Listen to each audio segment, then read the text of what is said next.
Good morning students, स्वागत है आपका करम विद्या मंदिर यूट्यूब चैनल पे। मैं मनोज कुमार कक्षा 10 मैथ एक्सरसाइज सेकंड बहुपद आज आपको समझा रहा हूँ। कक्षा 10 आरबीएसई बोर्ड में एक्सरसाइज सेकंड बहुपद के नाम से है। बहुपद मतलब पॉलिनोमियल बोलते हैं इसको इंग्लिश में। बहुपद होता क्या है? ऐसी समीकरण, ऐसी गणितीय समीकरण जिसमें एक से अधिक पद प्रयुक्त किए गए हों बहुपद कहलाती है। जैसे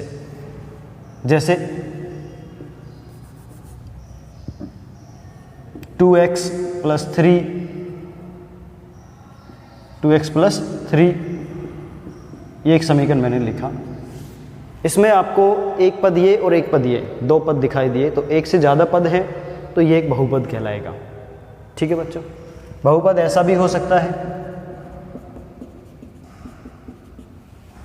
इसमें आपको 3 पद दिखाई दे रहे हैं तो ये भी बहुपद है।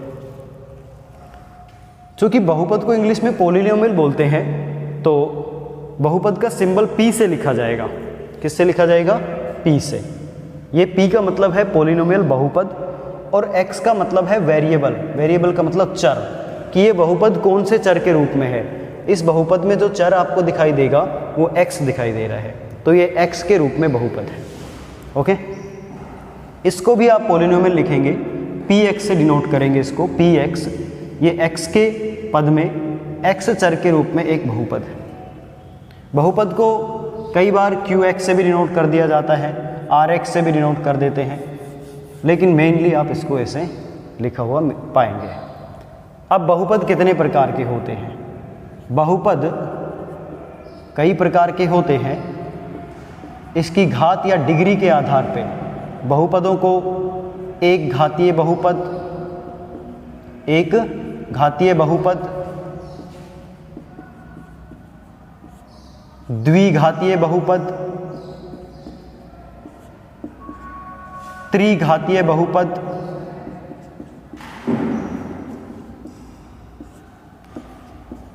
इस तरह से कैटेगराइज कर सकते हो, इस तरह से इसका विभाजन कर सकते हो। बहुपद में ये घात क्या होती है? किसी भी बहुपद में चर की जो अधिकतम घात है, चर की अधिकतम घात, चर की अधिकतम घात डिग्री कहलाती है या घात कहलाती है, बहुपद की घात कहलाती है। इसमें आपने देखा कि चर x की अधिकतम घात कितनी है? 1, तो इसकी डिग्री या घात 1 के बराबर होगी, तो ये एक घातीय बहुपद कहलाएगा ये वाला। इस बहुपद में देखिए आप, इसमें चर x की अधिकतम घात, यहाँ पे 1 है, यहाँ पे 2 है, तो अधिकतम घात कितनी है? 2। ये इसकी घात है। कितनी घात आई? 2, तो ये कहलाएगा द्विघातीय बहुपद। ठीक है, और एक और एग्जाम्पल लिखूँ मैं, x³ plus 3x² plus 2x plus 5, इस तरह से मान लो कोई बहुपद है, तो इसमें चर की अधिकतम घात कितनी है? 3, तो ये त्रिघातीय बहुपद कहलाएगा। ओके बच्चों, थोड़ा डिटेल से लेके चलता हूँ मैं अभी एक घातीय बहुपद को।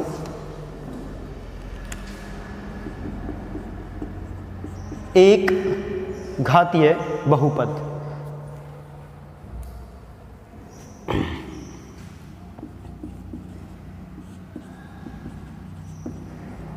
इसको रेखिक बहुपद भी कहते हैं।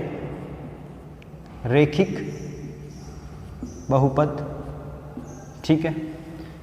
इसका एग्जाम्पल लें कि भाई ऐसा बहुपद जिसमें वेरिएबल या चर की घात 1 के बराबर है उसे रेखिक बहुपद बोलते हैं।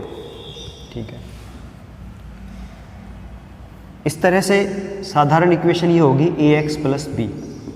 ये पॉलिनोमियल है बहुपद px। px किसके रूप में है? ax प्लस b के रूप में। इसका वेरिएबल चर x है, जहाँ a व b, ये जो a और b है ये क्या है? संख्याएं हैं, पूर्णांक, या मतलब कि इनको क्या कह सकते हैं? ये पूर्ण संख्याएं हैं, है ना। देख लो एक बार,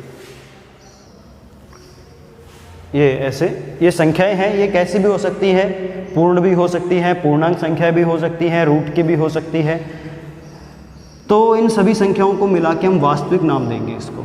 ये वास्तविक संख्याएं हैं, रियल नंबर है। ओके, ए और बी वास्तविक संख्याएं हैं और ए का मान 0 के बराबर नहीं होना चाहिए। ए का मान 0 के बराबर नहीं होना चाहिए, बी 0 हो सकता है, तो ये एक घातीय बहुपद या रेखिक बहुपद कहलाएगा। फॉर एग्जाम्पल मान लो कि आप पूछोगे सर ए का मान 0 कर दिया तो क्या होगा। जब आपने ए का मान 0 कर दिया तो ये 0 और यहाँ बचेगा प्लस बी, तो केवल बी बचेगा। अब इसमें क्या चर है यहाँ पे? इसमें अब कोई चर नहीं बचा, कोई चर नहीं है यहाँ पे। जब कोई चर ही नहीं बचा, इसमें कोई वेरिएबल ही नहीं बचा, तो फिर ये बहुपद कैसे बनेगा? कौन से वेरिएबल के रूप में बहुपद कहलाएगा? नहीं ना, तो ये एक संख्या बन जाएगी। ठीक है, ओके। इसमें इसके अधिकतम घात कितनी है? 1, इसलिए इसको एक घातीय बहुपद या रेखिक बहुपद नाम दिया। समझ गए बच्चों? एग्जाम्पल देखिए और दूसरा टाइप देखिए, दूसरा है द्विघातीय बहुपद। द्विघातीय बहुपद, द्विघातीय बहुपद में वेरिएबल की पावर कितनी होगी? 2, चर की घात कितनी होगी? अधिकतम 2। इसका जो साधारण समीकरण है वो इस तरह से होता है, ax² plus bx plus c। ठीक है, तो पोलिनोमियल ये हो गया आपका ax² plus bx plus c। इसमें भी a जहाँ हम लिखेंगे a, b व c, वह c क्या है? ये वास्तविक संख्याएं हैं, ये भी वास्तविक संख्याएं हैं। ओके, लेकिन इसमें a का मान 0 नहीं होना चाहिए, a is not equal to 0। ठीक है, ये मेन कंडीशन है। b 0 हो सकता है, c 0 हो सकता है, ठीक है, लेकिन a का मान 0 नहीं होना चाहिए। जब आपने a 0 कर दिया तो a 0 करने से ये टर्म 0, तो आपके पास ये बचेगा bx प्लस c। अब इसमें चर की अधिकतम घात कितनी बची? 1 बची, तो ये क्या बन जाएगी? रेखिक बहुपद के रूप में कन्वर्ट हो जाएगा। तो ये द्विघाती बहुपद नहीं बचेगा, इसलिए a का मान 0 नहीं होना चाहिए। समझ गए? एग्जाम्पल देखिए, इसका एग्जाम्पल है जैसे 2x² प्लस 5x प्लस 3। ये कोई बहुपद है जिसमें a की वैल्यू कितनी है? x² का गुणांक a है, b की वैल्यू कितनी है? 5, c की वैल्यू कितनी है? 3। इस तरह से आप इनके गुणांक निकाल सकते हो। x² का गुणांक a आएगा, x का गुणांक क्या आएगा? b, और अचर संख्या जो लास्ट में कांस्टेंट, जिसमें कोई वेरिएबल कोई चर नहीं होता है, वो अचर संख्या कहलाती है, वो लिख दी जाएगी। एक और एग्जांपल देखिए, जैसे मैंने यहाँ पे संख्या लिखी √2x² plus x plus 3 minus √5। ये कोई बहुपद है। इसमें आप देखेंगे x² का गुणांक कितना है? √2, तो a बराबर √2 लिखा जाएगा। x का गुणांक कितना है? कुछ नहीं दिख रहा, लेकिन फिर भी इसके साथ एक तो गुणा है ही, तो b बराबर 1 हो जाएगा। c बराबर, ये पूरा जो है ये अचर संख्या है, ये पूरा का पूरा मान अचर संख्या कहलाएगा। हो गया बच्चों? ठीक है, द्विघातीय बहुपद हो गया आपका। अब बात करता हूँ मैं नंबर 3, त्रिघातीय बहुपद की। त्रिघातीय बहुपद, त्रिघातीय बहुपद में चर की घात अधिकतम 3 होगी। इसका जो सामान्य समीकरण है वो इस तरह से है, ax³ plus bx² plus cx plus d। ठीक है, इसमें 4 पद हैं। x³ का गुणांक a, x² का गुणांक b, x का गुणांक c और अचर संख्या d है।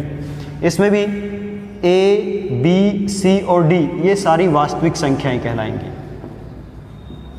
ये सारी की सारी वास्तविक संख्याएं हैं।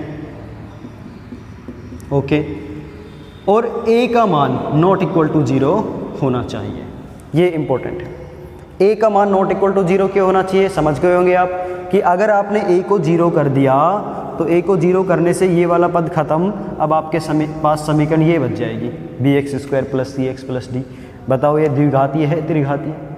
द्विघातीय समीकरण बनेगी ना, क्योंकि इसमें चर की अधिकतम घात कितनी दिखाई दे रही है? 2 दिखाई दे रही है। ठीक है, तो इसको त्रिघातीय नहीं कह सकते, इसलिए ये वाली टर्म तो रहनी ही रहनी चाहिए। ओके बच्चों, इसको आप एक बार थोड़ा समझ लीजिए, स्क्रीनशॉट ले लो। हो गया?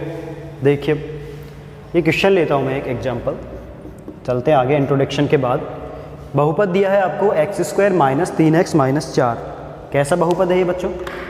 ये द्विघाती बहुपद है ना, क्योंकि इसमें x की घात कितनी अधिकतम, x की घात अधिकतम 2 है, इसलिए द्विघाती बहुपद है।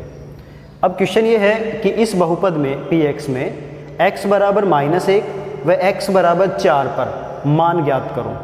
ठीक है, तो पूरे बहुपद में x की जगह क्या रिप्लेस करना है? x बराबर -1 पर, x बराबर -1 पर इसका मान निकालना है। तो बच्चों जहाँ जहाँ आपको x दिख रहा है ना, वहाँ वहाँ पे आप -1 रख दीजिए।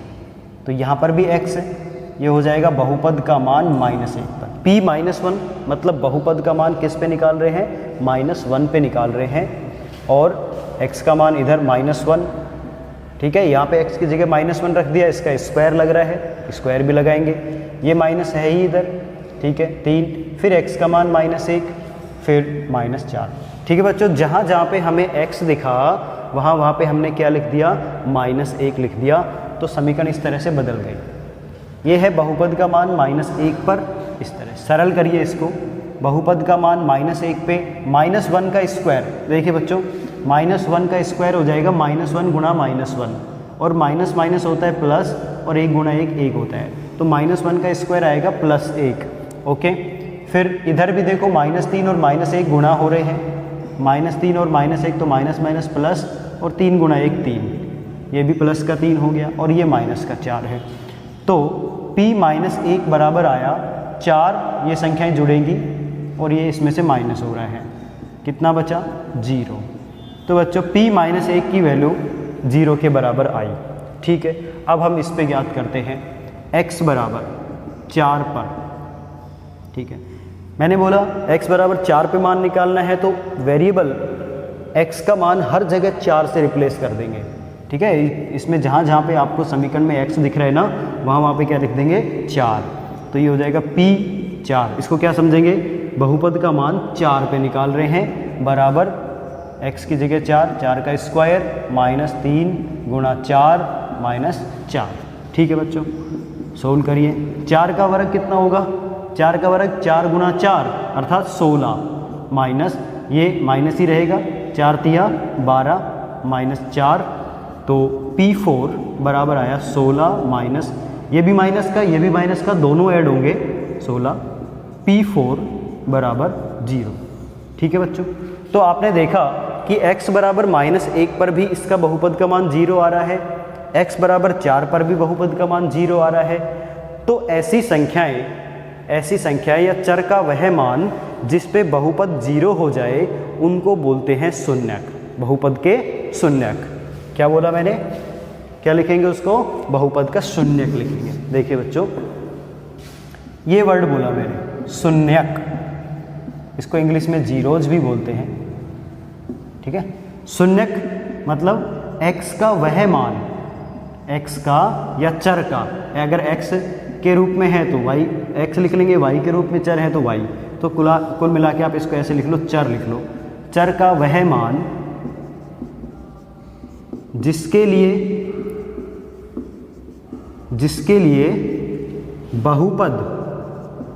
बहुपद शून्य हो जाता है, शून्य हो जाता है, उस मान को शून्यक, बहुपद का शून्यक कहते हैं, बहुपद का शून्यक कहते हैं। ठीक है बच्चों, ये शून्यक की परिभाषा हो गई आपकी। अब इसमें देखो चर का मान एक तो रखा मैंने -1, इस पे पूरा बहुपद शून्य हो गया, तो इसका शून्यक एक तो -1 बन गया और दूसरा 4 बन गया। तो इस तरह से आप शून्यक ज्ञात कर सकते हो, ये मतलब शून्यक ज्ञात करने का तरीका है। ठीक है, यह किसी भी वेरिएबल की दी गई संख्या पे वैल्यू ज्ञात करने का तरीका है, देख लीजिए। ओके बच्चों, तो आपने अभी शून्यक के बारे में जाना। अभी आपका अगला टॉपिक ये है कि बहुपद के शून्यकों का ज्यामितीय अर्थ क्या होता है। ज्यामितीय मतलब अगर हमें जो बहुपद दिया गया है उसका ग्राफीय निरूपण करें, उसको ग्राफ के रूप में दर्शाएं, तो उस ग्राफ में शून्यक कहाँ पे मिलेंगे, शून्यक कहाँ स्टैंड करते हैं, शून्यकों का ज्यामितीय अर्थ क्या होता है। ओके, तो उसके लिए हम क्या करेंगे, एक रेखिक बहुपद लेते हैं। मैं केवल रेखिक बहुपद के लिए पढ़ा रहा हूँ। पहले रेखिक बहुपद किसके फॉर्म में होगा? ए एक्स प्लस बी इस रूप में होगा, पी एक्स बराबर ए एक्स प्लस बी, ऐसे ही होगा ना। इसमें a is not equal to 0, a का मान 0 नहीं होना चाहिए। ओके, तो एग्जाम्पल के लिए मैं ये बहुपद लेता हूँ y बराबर 2x प्लस 3। ओके, ठीक है। इस बहुपद में देखिए आप कि चर है x, इसकी घात है 1, इसलिए ये रेखिक बहुपद है। ठीक है, इसमें आप x का मान अपनी तरफ से स्वयं से रखते जाइए और उसके अकॉर्डिंग आपको y के मान प्राप्त होते जाएंगे। जैसे मैंने x का मान रखा 0, x का मान मैं 0 रखूँगा, x बराबर 0 रखने पे y बराबर, यहाँ पे x की जगह 0 रखो, 2 गुणा 0, 0 रखने पे इसको 20 मत कर देना। कभी कहो कि भाई हाँ सर आपने बोला था यहाँ पे 0 रखना है तो ये 20 हो गया, नहीं, ये मल्टीप्लाई हो रहा है, इससे मल्टीप्लाई हो रहा है x। ठीक है, तो मल्टीप्लाई हो जाएगा 0 प्लस 3, ये तो 0 हो गया, 0 प्लस 3 बराबर 3। ओके, ऐसे ही x का मान -1 पर, -1 पे यहाँ पे -1 रख दिया, तो 2 गुणा -1 -2 प्लस 3, 3 में से 2 घट गया तो प्लस का 1 बचा। ठीक है भाई, ऐसे ही x का मान -2 पे ले लो, -2 पे मान ज्ञात करेंगे तो y बराबर हो गया 2 इंटू -2 प्लस 3, तो ये आ गया आपके पास 2 दूनी 4 माइनस का, 3 प्लस का, -4 में से 3 घटाया तो -1 बचा। ओके, इसी प्रकार आप x का मान जैसे 2 पर भी निकाल लो, 3-4 बिंदु ले लेते हैं ना हमें ऐसे। x बराबर 2, x बराबर 2 पे y बराबर हो जाएगा, यहाँ पे 2 रख दिया x की जगह, इधर x की जगह यहाँ पे 2 रख दिया, 2 दूनी 4 प्लस 3 7। ये टेबल मैंने तैयार करी।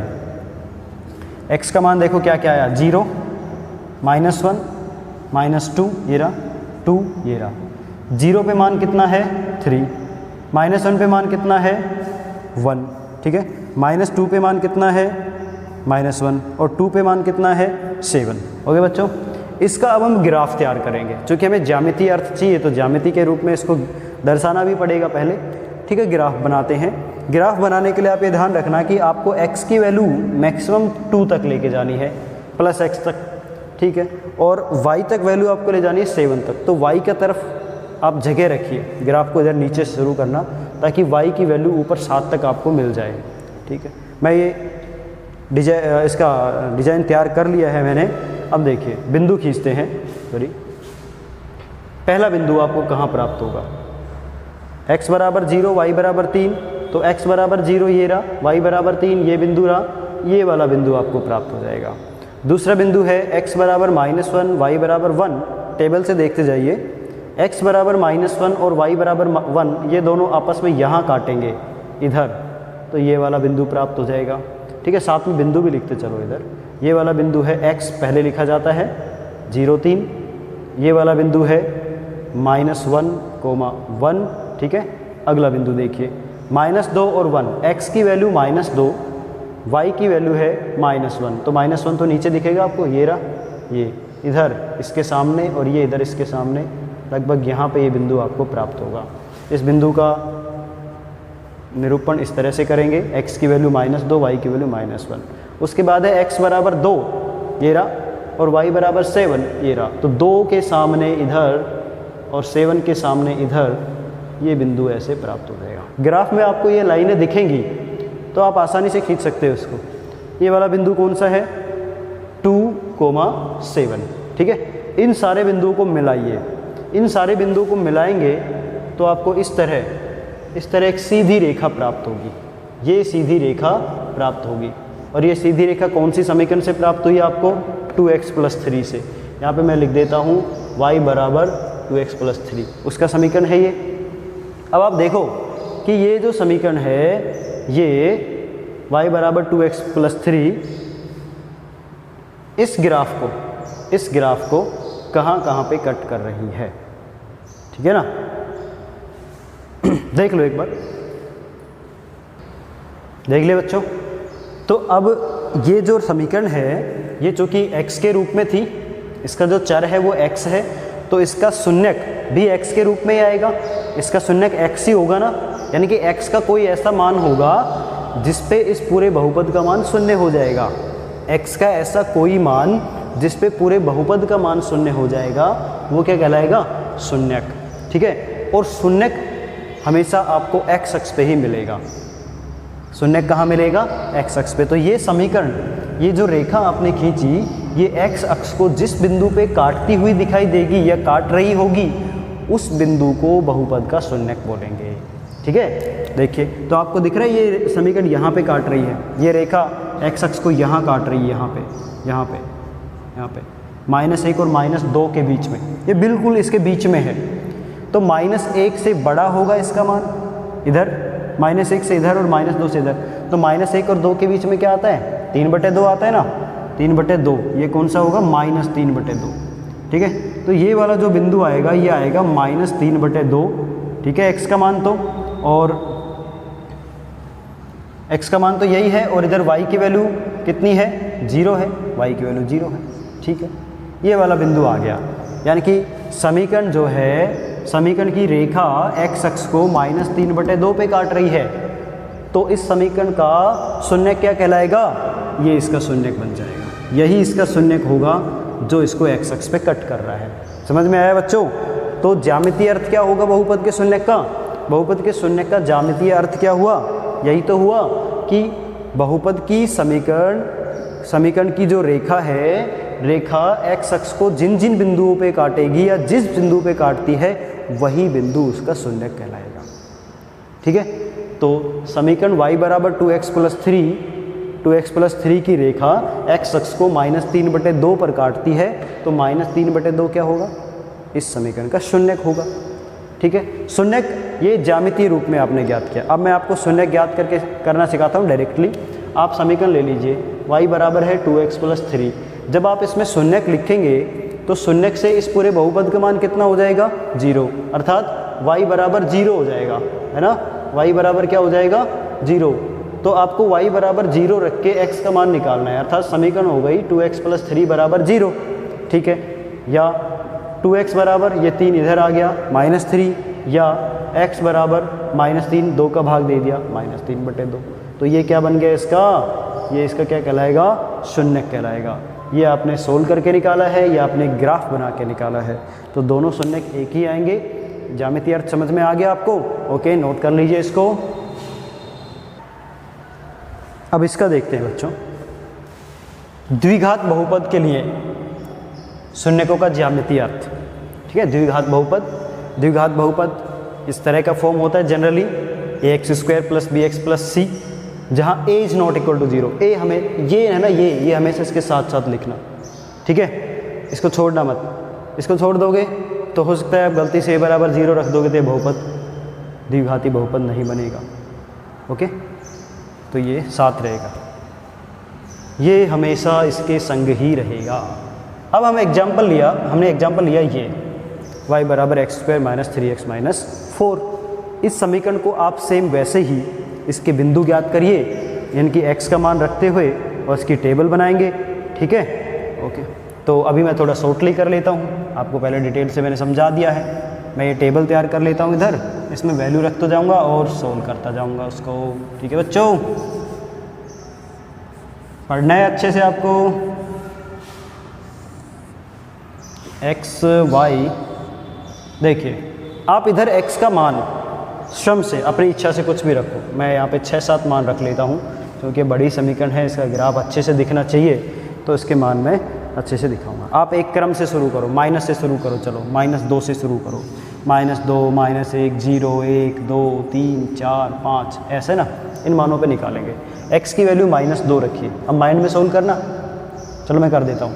x की वैल्यू -2, तो ये होगा -2 का वर्ग -3 × -2 -4। तो भाई -2 का वर्ग तो कितना आएगा? +4, माइनस प्लस, 3 दूनी 6 -4, 4 से 4 कट गया, कितना बचा? 6 बचा। ओके, अब बात करते हैं x बराबर -1 की। यहाँ पे -1 रखा, यहाँ पे भी -1 रखा। -1 का वर्ग 1, माइनस प्लस, 3 एकम 3, ये हो गया 4 - 4, कितना आएगा?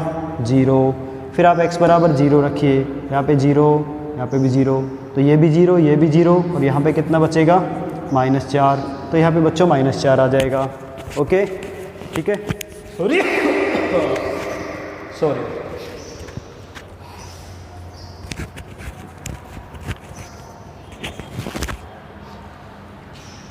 x की वैल्यू रखिए 1, 1 रखेंगे यहाँ पे 1 1, तो बच्चों 1 का स्क्वायर 1 हो गया, माइनस ही आएगा, -1 माइनस का 7, 7 में से 1 माइनस किया, माइनस का 6 बचा। 2 रखते हैं इधर, 2 का स्क्वायर 4 और ये हो गया माइनस का 6, ठीक है। तो 4 से 4 कट गया, माइनस का 6 बचेगा। फिर रखते हैं 3 रखा इधर, 3 का स्क्वायर 9, 3 का स्क्वायर 9, 9 से 9 कट गया, -4 बचा। फिर 4 रख लेते हैं, 4 रख लोगे, 4 का वर्ग -3 × 4 -4, 4 का वर्ग 16, -12 -4, 16 - 16 बराबर 0। चलो ठीक है, बहुत है, इतना ही, ज़्यादा बड़ी टेबल नहीं बनानी, काफ़ी सफिशिएंट हो गया, बिंदु बहुत आ गए अपने पास। ठीक है बच्चों, ये टेबल बन गई। अब आपको ग्राफ तैयार करना है x और y के बीच में।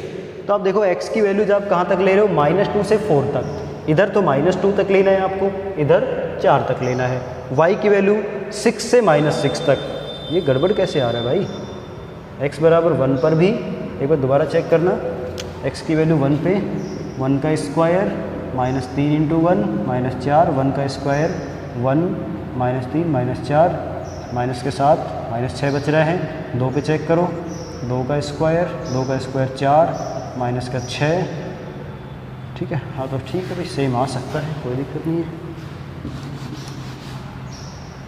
ये हो गया। तो बच्चों इस तरह से आपका बिंदु आ गया ना। अब ग्राफ तैयार करें। y की वैल्यू आप यहाँ पे लेंगे +6 तक, ऊपर की ओर तो +6 तक और नीचे की ओर -6 तक। कुल मिला के y एक्स पे आपको ज़्यादा मान लेने हैं। तो ग्राफ ऐसे लंबाई में तो चौड़ाई में तो छोटा, लंबाई में ऐसे ऊंचाई में बड़ा होना चाहिए, ऐसे ये बड़ा ग्राफ होना चाहिए ऐसे। इधर तो आपको कम ही वैल्यू लेनी है, x की तरफ ज़्यादा वैल्यू लेनी है, ठीक है ना। ये हो गया माइनस का y, ये माइनस का y एक्स है, ये प्लस का y एक्स है, ये माइनस का x एक्स है और ये प्लस का x एक्स है, ठीक है। 1 2 3 4 5 6 7 ऐसे बराबर बराबर खाने बना दिए मैंने। 1 2, इसमें थोड़ा बड़ा लेना पड़ेगा ये, 1 2, अरे यार अच्छी लाइन बनाओ ना, सीधी सी सुंदर दिखता है यार। हाँ ये 1 2 3 4 5 6, यहाँ पे भी 1 2 3 4 5 6 बराबर बराबर अंतराल पे 1 2 3, ये 0 है, ठीक है। बिंदु लिखिए बच्चों, बिंदु लिख दूँ मैं, यहाँ पे आएगा 1 2 3 4 5 6 7, सारे पॉजिटिव आएंगे। यहाँ पे -1 -2 -3, यहाँ पे 1 2 3 4 5 6 सारे पॉजिटिव। यहाँ पे -1 -2 -3 -4 -5 -6। ओके, ये हो गया आपका ग्राफ का ढांचा तैयार हो गया है। अब इस ग्राफ में बिंदु बनाने हैं। पहला बिंदु देखिए, टेबल में दिख रहा है आपको, -2 और 6, थोड़ा सा इधर कर लो। ओके देखिए, x की वैल्यू -2 ये रही, y की वैल्यू 6 ये रही। तो -2 से ऊपर जाइए ऊपर जाइए ऊपर जाइए, 6 के सामने इधर ये वाला बिंदु, -2 से सीधा ऊपर और 6 के सामने ये वाला बिंदु आएगा। ओके, कौन सा बिंदु है ये, -2, 6। दूसरा बिंदु है -1 0, x की वैल्यू -1 0 ये रहा, ये वाला बिंदु आ गया, -1, 0। अगला बिंदु है 0, -4, x की वैल्यू तो 0 यहीं पर होगी, y की वैल्यू है -4 ये रहा, ठीक है। x बराबर 0 और y की वैल्यू है -4। अगला बिंदु है 1, -6, x की वैल्यू 1, x की वैल्यू +1, y की वैल्यू -6। तो 6 के सामने देखो ना, 1 6 के सामने नीचे इधर ये बिंदु आएगा, x की वैल्यू 1 और y की वैल्यू -6 है यहाँ पे। ओके बच्चों, फिर हम देखते हैं 2 और -6, x की वैल्यू कितनी है 2, y की वैल्यू -6। तो ये 6 के सामने ही और 2 के नीचे यहाँ पे सेम एक बिंदु फिर आ गया इधर, है ना। ओके बच्चों, फिर आ रहा है x की वैल्यू 3, y की वैल्यू -4, x की वैल्यू 3, y की वैल्यू -4, 3 के सामने नीचे, y के सामने इधर ये वाला बिंदु आएगा, x की वैल्यू 3, y की वैल्यू 4, फिर आ रहा है 4 0, x की वैल्यू 4, y की वैल्यू 0, यही बिंदु आएगा। ओके बच्चों, ये आपका ग्राफ तैयार हुआ। इस ग्राफ को सारे बिंदुओं को ज्वाइन करिए, ज्वाइन करने से आपको जो समीकरण, जो ग्राफ प्राप्त होगा वही परवलय के रूप में इसका ग्राफ प्राप्त होना चाहिए। ठीक है, देख लो एक बार आप बिंदुज को। ठीक है बच्चों, यहाँ थोड़ी मिस्टेक हो गई थी। ये वाला बिंदु x की वैल्यू -1, y की वैल्यू 0, ये है x की वैल्यू -1 और y की वैल्यू 0, यहाँ बिंदु आएगा। हमने इसको यहाँ लिख दिया था, है ना, ये मिस्टेक हो गया था। ठीक है, बाकी सब ठीक है। हाँ, ओके, इनको ज्वाइन करिए, इनको रफ एंड से ज्वाइन करेंगे, है ना। इसको ऐसे ऐसे आइए, ऐसे आइए, ऐसे आइए, ऐसे आइए। अरे यार, सीधा सीधा खींचो ना भाई, ऐसे।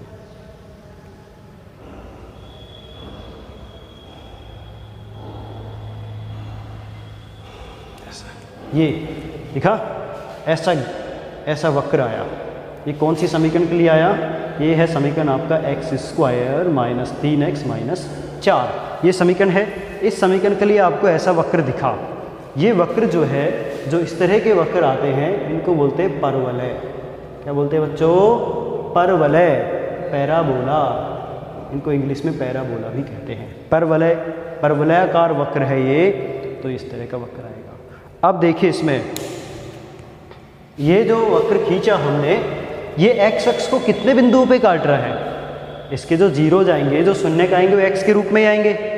चूंकि इसकी 2 घात है तो इसके 2 शून्यक होंगे।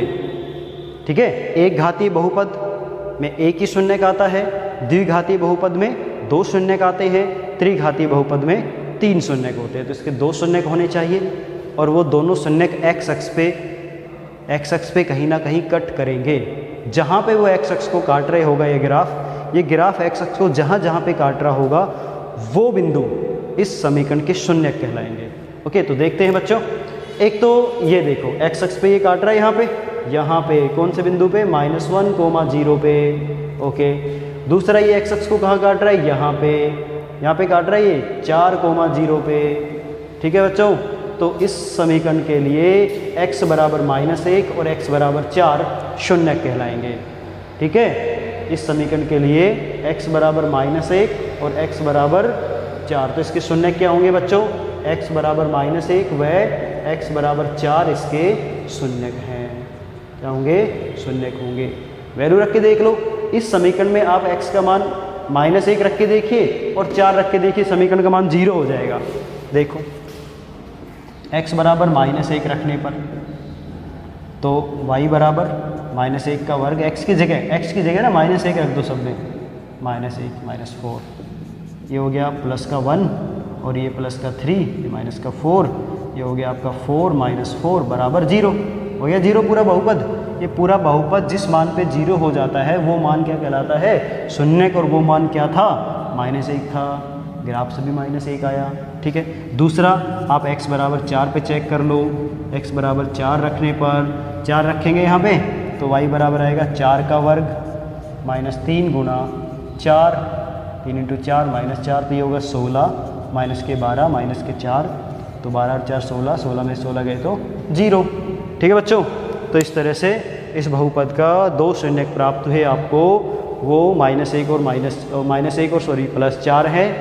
और वो कैसे पता चलेंगे आपको? आपने इसका ग्राफीय निरूपण किया। ग्राफीय निरूपण करने से जो परवलय प्राप्त होता है, वो परवलय x अक्ष को किन किन बिंदुओं पे काट रहा है, वो बिंदु आपने ज्ञात कर लिए, वही बिंदु इसके शून्यक कहलाएंगे। स्क्रीनशॉट ले लीजिए। आगे देखिए बच्चों, इसमें कुछ इंपॉर्टेंट स्थितियां मैं आपको समझाता हूँ द्विघात बहुपद के लिए। तो अभी आपने क्या सीखा कि द्विघात बहुपद के लिए जो उसके शून्यक होंगे, उसका मैक्सिमम 2 वैल्यू हो सकती हो, अधिकतम 2, क्योंकि उसकी घात कितनी होती है द्विघात बहुपद की? ये द्विघात बहुपद है, इसकी जो अधिकतम घात है वो कितनी होगी? 2। तो इसके मैक्सिमम अधिकतम 2 शून्यक हो सकते हैं। ठीक है बच्चों, अधिकतम 2 हो सकते हैं। एक भी हो सकता है और हो सकता है कोई भी शून्यक ना हो। क्या समझे? इसके 2 शून्यक भी हो सकते हैं, एक भी हो सकता है, और 0 मतलब हो सकता है कोई भी शून्यक ना हो। अब ये कैसे पॉसिबल है? ये पॉसिबल होगा, ऐसे पॉसिबल होगा। देखो मैं लेता हूँ इसकी स्थितियाँ नंबर 3 स्थितियाँ बनेगी। स्थिति नंबर 1, ठीक है। स्थिति नंबर 1 में देखिए कि मैंने ये ग्राफ तैयार किया। इस ग्राफ में ऐसे ये ग्राफ, ये एक्स एक्सिस है, ये माइनस एक्स एक्सिस है, ये वाई, ये माइनस वाई। देखो ये ग्राफ एक्स एक्सिस को कितने बिंदुओं पे काट रहा है, यहाँ पे ए पे और यहाँ पे बी पे, ठीक है। इसको ए मान लो, इसको ए डैश मान लो। ये ग्राफ, ये परवल है, 2 बिंदुओं पे एक्स एक्स को कट कर रहा है। तो ये दोनों बिंदु ए व ए डैश, ए व ए डैश क्या कहलाएंगे, शून्यक। तो इस स्थिति में कितने शून्यक हो गए बच्चों, इसके 2 शून्यक हो गए। ये ग्राफ कुछ ऐसा भी आ सकता था भाई, मान लो इस तरह से है, ये एक्स एक्सिस है, ये माइनस एक्स है, तो हो सकता है इसको ऐसे बना दें। ऐसे बना दोगे तब भी ये एक्स एक्स को यहाँ पे ए डैश पे और यहाँ पे ए बिंदु पे काट रहा है, तो भी इसमें 2 शून्यक होंगे। ये पहली स्थिति है, समझे, ठीक है। जब 2 शून्यक होंगे तो इस तरह का परवलय दिखाई देगा आपको, बनेगा तो परवलय ही, लेकिन ऐसा होगा। दूसरी स्थिति देखिए, स्थिति सेकंड। स्थिति सेकंड में